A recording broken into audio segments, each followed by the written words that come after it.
South India shopping mall, the wedding మంత్ర, సరికొత్త wedding collection, south India shopping mall.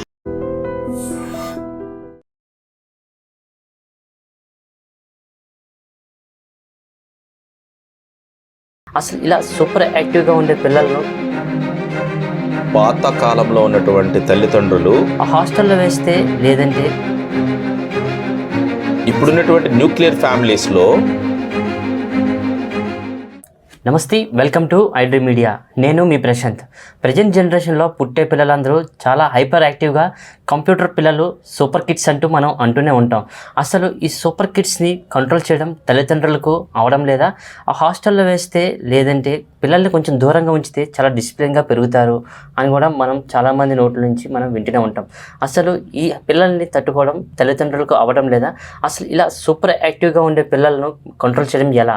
అసలు పిల్లల్ని చాలా డిసిప్లిన్గా పెంచడం ఎలా అనే విషయాలు అయితే మనతో మాట్లాడడానికి ప్రముఖ మానసిక వైద్య నిపుణులు, మైండ్ పవర్ అధినేత అయినటువంటి డాక్టర్ భోగి శ్రీనివాసరావు గారు మనతో ఉన్నారు. ఆయనతో మాట్లాడదాం, మరిన్ని విషయాలు తెలుసుకుందాం. సార్ నమస్తే. సార్ నమస్కారం. ప్రజెంట్ జనరేషన్లో పిల్లలు చాలా హైపర్ యాక్టివ్గా ఉంటున్నారు. అంటే ఏది కొనకపోయినా సరే తొందరగా రియాక్ట్ అయిపోవడం కానీ, లేకపోతే ఏదైనా ఫాస్ట్ డెసిషన్ తీసుకుంటుంటారు. అంటే అప్పుడు జనరేషన్తో కంపేర్ చేసుకుంటే పిల్లలు ఒకలాగా, ఇప్పుడు ప్రజెంట్ జనరేషన్లో పిల్లలు ఒకలాగా ఉంటున్నారు. సార్ అసలు దేనికి కంట్రోల్, అసలు పిల్లలు తల్లిదండ్రులకి కంట్రోల్ చేయడం చాలా కష్టం ఉంటుంది సార్ పిల్లల్ని? ఎస్, ఇది నవీనంగా మనం ఆలోచించినట్లయితే పాత కాలంలో ఉన్నటువంటి తల్లిదండ్రులు ఒక ఇంట్లో 5, 10 మంది పిల్లలు ఉన్నా సరే హ్యాపీగా పెంచేవారు. కానీ ఇప్పుడున్నటువంటి న్యూక్లియర్ ఫ్యామిలీస్లో కేవలం ఒక బిడ్డ, లేదంటే ఇద్దరు పిల్లల్ని పెంచడం కూడా చాలా కష్టంగా ఫీల్ అవుతూ వీళ్ళు ఏం చేస్తున్నారంటే, హాస్టల్లో వేస్తే పిల్లలు డిసిప్లైన్గా వస్తారు, హాస్టల్లో పడేస్తే ర్యాంకులు సంపాదిస్తారు అని అనుకుంటున్నారు. ఎవరైతే ఇలా ఆలోచిస్తున్నారో, ఎవరైతే హాస్టల్లో పిల్లల్ని జాయిన్ చేస్తున్నారో వారి పిల్లల తాలూకా జీవితాల్ని నాశనం చేస్తున్నారని చెప్పాలి. ఎట్లా చెప్పాలంటే మీకు ఒక ఉదాహరణ చెప్తాను. ఒక కుర్రాడు, హాస్టల్లో పెరిగే కుర్రాడు చాలా అత్యున్నతమైనటువంటి డిగ్రీని సంపాదించి ఒక మంచి పొజిషన్కి వెళ్ళి అమెరికాలో సెటిల్ అయ్యాడు. అయితే వారి తల్లిదండ్రులు చనిపోయారనే విషయం తెలిసింది. కానీ ఆ బిడ్డ అమెరికా నుంచి ఇండియాకి రాలేదు. ఎందుకు రాలేదు అంటే దానికి చాలా బలమైనటువంటి కారణం ఉంది. అదే హాస్టల్లో వాళ్ళ ప్రిన్సిపల్ చనిపోయారని తెలిసింది. మరుసటి నెలలో ఇమ్మీడియట్లీగా జాబ్ని రిజైన్ చేసి మరి వచ్చేసాడు.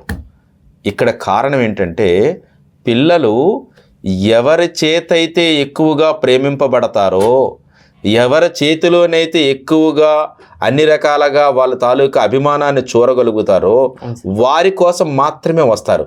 మరి తల్లిదండ్రుల కోసం ఎందుకు రాలేదంటే, తల్లిదండ్రులు కేవలం మెటీరియలైజ్డ్ ఎడ్యుకేషన్ ఇవ్వడానికి సిద్ధపడ్డారు తప్ప వాళ్ళతో ఉంచుకోవడానికి సిద్ధపడలేదు.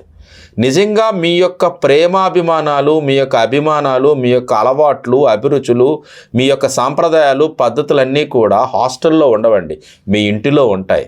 మీ తల్లిదండ్రులు మిమ్మల్ని హాస్టల్లో పెంచి పోషించలేదు, ఇంటి వద్దనే ఉంచుతూ స్కూల్కి పంపించారు.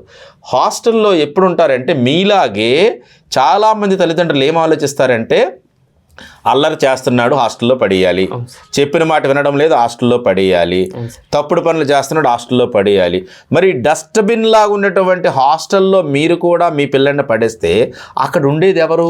అల్లరి చేసేవాళ్ళు, లేక మారాము చేసేవాళ్ళు, ఇబ్బంది పెట్టేవాళ్ళు. అంటే మీరు ఏ ప్రపంచంలో పంపిస్తున్నారు? మీరు ప్రశాంతంగా ఉండడం కోసమని మీ పిల్లల్ని ఒక డస్ట్బిన్ లాంటి హాస్టల్లో పడేస్తున్నారు.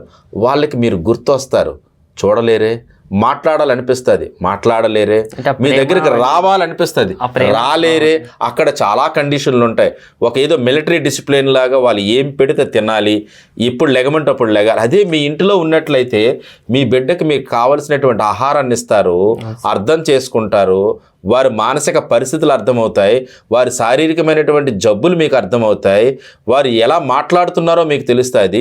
దయచేసి పిల్లలు హాస్టల్లో వేసినంత మాత్రాన పిల్లలు బాగుపడిపోతారు అనుకుంటే పొరపాటు. మీరు కరెక్ట్గా ఉంటే, మీరంటే ఎవరు? తల్లిదండ్రులు.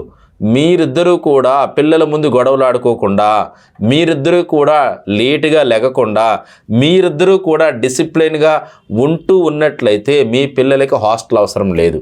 అయితే మీరు అనుకోవచ్చు, అసలు ఆ మాట వినడం లేదండి. ఎందుకు వింటాడు?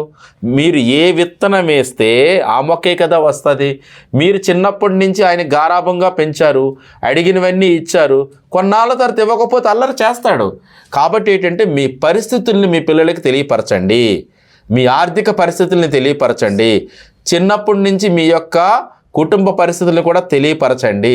అప్పుడు ఖచ్చితంగా అర్థం చేసుకుంటారు, మీ పిల్లలు మీ మాట వింటారు, హాస్టల్కి వెళ్ళాల్సినటువంటి అవసరం ఉండదు. అంటే పిల్లలు ఏదైనా అడిగితే లేదంటే భారం చేస్తే తల్లిదండ్రులు భయపెట్టడం లేదంటే కొట్టడం లాంటివి చేస్తే పిల్లలు మారిపోతారు. అంటే మన మాట వింటారు, మన కంట్రోల్లోకి వస్తుంటారు. అసలు ఇలా సూపర్ యాక్టివ్గా ఉన్న పిల్లల్ని ఎలా కంట్రోల్ చేస్తే కరెక్ట్ అంటారు సార్? అసలు కంట్రోల్ చేయాల్సిన అవసరమే లేదండి. ఎందుకంటే మీరు మీ పిల్లలు బాగులేరు అంటే అర్థం ఏంటంటే మీరు బాగులేరు అని అర్థం. మీ పిల్లలు ఇండిసిప్లైన్గా ఉన్నారు అంటే మీరు ఇండిసిప్లైన్గా ఉన్నారని అర్థం. మీ పిల్లలు కరెక్ట్గా లేరు అంటే మీరు కరెక్ట్గా లేరని అర్థం. అంటే అర్థం ఎప్పుడూ కూడా అబద్ధం ఆడదు కదండి. అర్థం లాంటి వాళ్ళు మీ పిల్లలు. వాళ్ళు ఎవరికి పుట్టారు? మీకు పుట్టారు. వారి జీన్స్ ఏంటి? మీవే. వారి అలవాట్లు ఎక్కడి నుంచి వచ్చాయి? ప్రత్యేకించి మీ నుంచే వచ్చాయి. కాబట్టి ఏంటంటే ఫస్ట్ ఆఫ్ ఆల్ మీరు మారడానికి ప్రయత్నం చేయండి. మీ భాష మార్చుకోండి, మీ వ్యవహార శైలి మార్చుకోండి, మీ క్రమశిక్షణను మార్చుకోండి, మీ యొక్క టైం సెన్స్ని మార్చుకోండి, మీ యొక్క ఆహారపు అలవాట్లను మార్చుకోండి. ఆటోమేటిక్గా మీ పిల్లలు కూడా మారుతారు. ఈ మధ్య ఏంటంటే సెల్ ఫోన్లు చాలా ఎక్కువగా పిల్లలు చూస్తున్నారు. ఆ పిల్లడు ఏంటంటే నిరంతరం సెల్ ఫోన్లోనే ఉంటాడు.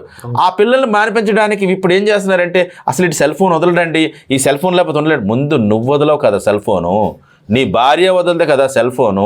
నువ్వు బెడ్ మీదకి వెళ్తే నీకు సెల్ ఫోన్ కావాలి, సోఫాలోకి వెళ్తే నీకు సెల్ ఫోన్ కావాలి, కారులో కూర్చుంటే నీకు సెల్ ఫోన్ కావాలి, ఖాళీగా కూర్చుంటే సెల్ ఫోన్ కావాలి, చివరికి నువ్వు బాత్రూంలోకి వెళ్ళినా సరే నీకు సెల్ ఫోన్ కావాలి. మారాల్సింది ఇక్కడ ఎవరు? పిల్లలా మీరా? మీరు మారండి.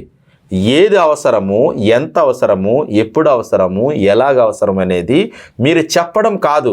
పిల్లలకి ఎప్పుడు కూడా చెబితే మారిపోరు, పిల్లలు కొడితే మారిపోరు. ఎప్పుడు మారుతారంటే మీరు మారినట్లయితే, మీ ప్రవర్తన మారినట్లయితే, మీ వ్యవహార శైలి మారినట్లయితే, మీ యాక్షన్స్ పాజిటివ్గా ఉంటే ఆటోమేటిక్గా మీ పిల్లలు కూడా బాగుపడతారు. అంటే మనం ఒక క్వాలిటీ స్కూల్లోనే వేసినా లేదంటే ఇంకొక గవర్నమెంట్ స్కూల్ వేస్తే పిల్లలు చెడిపోతారు, మన మాట వినరు, అంటే ఒక హైయర్ ఎడ్యుకేషన్లో వేస్తే పిల్లలు మాట వింటారని ఒక అపోహ కూడా ఉంటుంది కదా సార్, ఏమంటారు? అసలు మీరేసే స్కూళ్ళని బట్టి మీ పిల్లలు బాగుపడిపోతారనుకోవడం పొరపాటు అండి.